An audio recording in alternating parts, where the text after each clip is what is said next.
આપ જોઈ શકો છો ગામના જાગૃત નાગરિકો દ્વારા મતદાર યાદીની યાદી તપાસ કરવામાં આવી છે.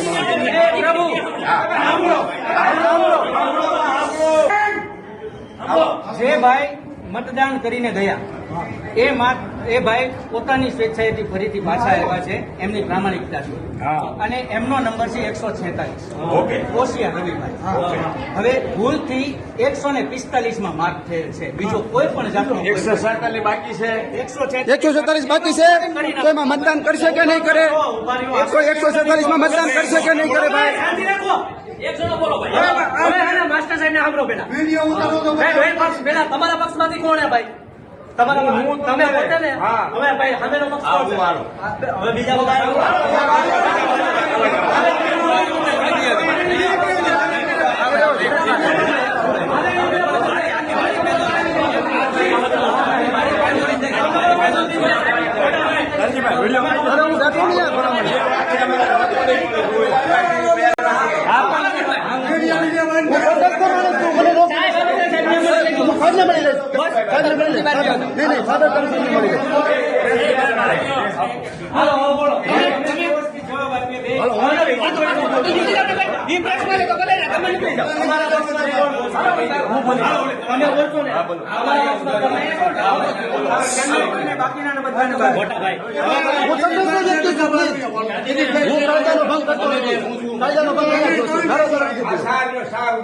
ગેરબંધારણીય કૃત્ય અહીંયા મારા દ્વારા બરાબર.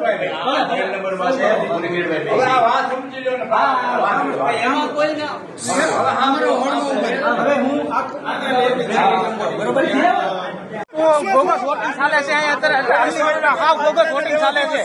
બોગસ વોટિંગ છે વિદેશમાં છે ને એનું વોટિંગ અહીંયા છે, કાયદેસર વિદેશમાં છે એનું વોટિંગ અહીંયા પડી ગયું છે અત્યારે. વિપુલભાઈ અરે બીજા વાતો કારણ કે કાયદેસર ભલામણ બોગસ વોટિંગ વિદેશનું વોટિંગ અહીંયા પડ્યું તો તમે એ લોકોને કઈ કહેવા નથી મામલતદારને નિર્ણય લેવાનો મેં બોલાવ્યા તો પછી અત્યારે વોટિંગ બંધ રખાવું હું એમ કહેવામાં જો વોટિંગ બંધ કોઈ નો શરૂ કરાય ચાલુ જ છે.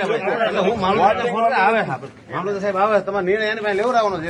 ક્યાં વાંધો એમ કે બીજી વાર ભલે બીજી વાર નથી કરવું હારી જશું તમે મેરે ભલે ડિપોઝિટ ની વાત નથી. તમારે હાર જીત નો પ્રશ્ન બોલાવી મામલતદાર સાહેબ આવે છે તમે આ બધા લઈને આવ્યો તો હું તમને અમને એમ નથી એમ કહેવામાં આવે છે કિરીટભાઈ એકલા છે એટલે અમારે અહીંયા ફરજ ના ભાગ બીજી વખત માંગી બીજી વખત તમે મારી છોકરી છે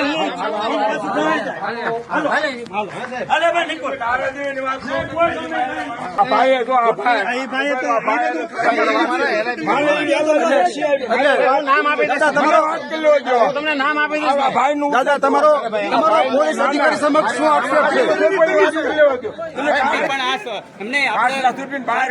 છે? સામે આપેલું છે બરોબર છે. અમારો દોષ હોય તો કયો આમ કીધું બહાર નીકળો એનો વાંધો છે. આ સાહેબ તો નારા કરીને હું વિડીયો શૂટિંગ આપું.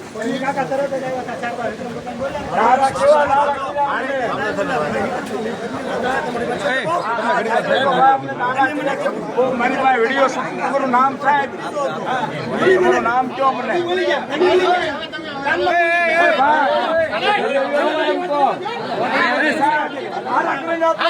ધોકાવાળી કરો મારો ઉમેદવાર છે.